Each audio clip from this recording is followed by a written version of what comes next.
اے نوجوانوں، غیر مسلموں سے تعلقات بنانے والوں، غیر مسلم لڑکیوں کے ساتھ تعلقات بنانے والوں، اسلام کو بدنام نہ کرو۔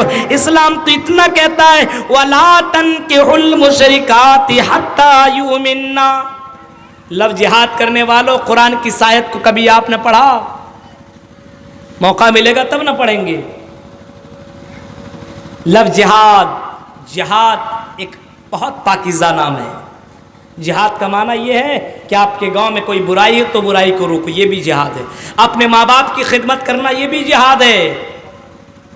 اب لفظ جہاد کہہ کر کے مسلمانوں کو جیلوں کے اندر ڈالا جا رہا ہے، اور یہ مسلمان سدھرنے کا نام ہی نہیں لیتے۔ اس کو پیار کا بھوت ایسا سوار ہو جاتا ہے کہ ماں باپ کو بھی چھوڑ دیتا ہے، رشتہ دار کو بھی چھوڑ دیتا، بھاگ گیا کسی لڑکی کے ساتھ۔ غیر مسلم، ارے غیر مسلم چھوڑو، مسلمان لڑکیوں کے ساتھ بھی یہ کام نہیں کر سکتے ہو۔ اور یاد رکھیے یہ زنا کیوں ہو رہا جانتے ہیں؟ آج ہماری ذمہ داری ہم نے نبھائی نہیں۔ آج ہم دین سے دور کیوں ہیں؟ آج ہمارا باپ ذمہ دار نہیں ہے، ہمارا بھائی ذمہ دار نہیں، ہمارا سماج کا مکھیا، ہمارا سماج کا سردار آج ذمہ دار نہیں ہے، اپنی ذمہ داری کو صحیح طور پر وہ نبھا نہیں رہا ہے۔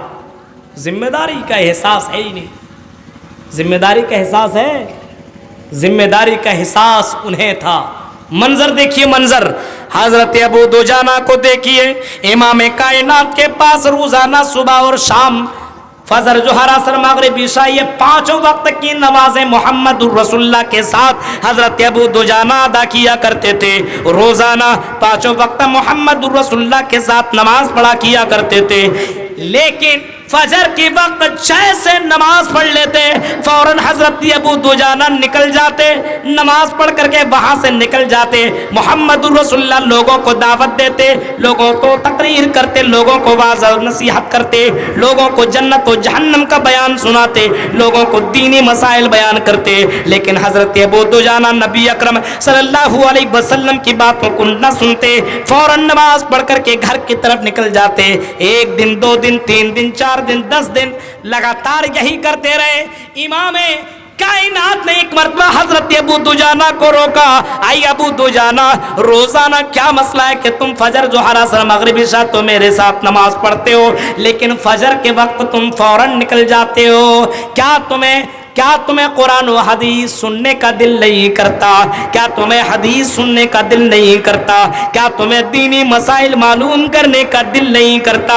حضرت ابو دجانہ کی آنکھوں میں آنسو آ گئے اور کہا اللہ کے نبی کیوں نہیں؟ اے اللہ کے نبی، میرا دل تو کرتا ہے کہ میں آپ کی حدیثیں سنوں، آپ کی باتیں سنوں، لیکن اللہ کے نبی کیا کروں؟ اللہ کے نبی میرا ایک پرابلم ہے، پریشانی ہے۔ آپ نے فرمایا ابو دجانہ بتاؤ وہ کون سی پریشانی ہے؟ حضرت ابو دجانہ کہتے اللہ کے نبی میں جس گھر میں رہتا ہوں، جس مکان میں رہتا ہوں، میرے بغل میں ایک یہودی کا بھی گھر بسا ہوا ہے، ایک یہودی بھی رہتا ہے، اور اس کے یہاں ایک پھلدار درخت بھی ہے، اور اس کے ٹہنیاں، اس کے ڈالیاں میرے گھر کے چھتوں پہ، میرے گھر کے صحن کے اوپر آئے ہوئے ہیں۔ اللہ کے نبی رات میں جب ہوا چلتی ہے تو اس کے پھل میرے گھر کے صحن میں گر جاتے ہیں۔ صحن جانتے ہیں نا، جیسے یہ دیوار ہے اور دیوار کی طرف وہ درخت ہے اور اس کی ٹہنیاں ادھر لگی ہوئی ہو، اور اس ٹہنیوں سے اگر پھل نیچے گر جائے تو ظاہر سی بات درخت ان کا ہے تو پھل ان کا ہونا چاہیے۔ ابو دجانہ کہتے اللہ کے نبی اسی وجہ سے میں گھر جاتا ہوں کہ کہیں وہ پھل میرے بچے نہ کھا لیں۔ اللہ کے نبی میرے بچے چھوٹے چھوٹے ہیں، کہیں میرے بچے ان پھلوں کو جمع کر کے کھا لیں، میری بچیاں کھا لیں، اور کہیں کل قیامت کے اللہ تعالیٰ مجھ سے سوال کر بیٹھے تو اے اللہ کے نبی میں اللہ کے سامنے کون سا چہرہ لے کر کے جاؤں؟ یہ کہہ کر کے حضرت ابو دجانہ کی آنکھوں میں آنسو آ گئے۔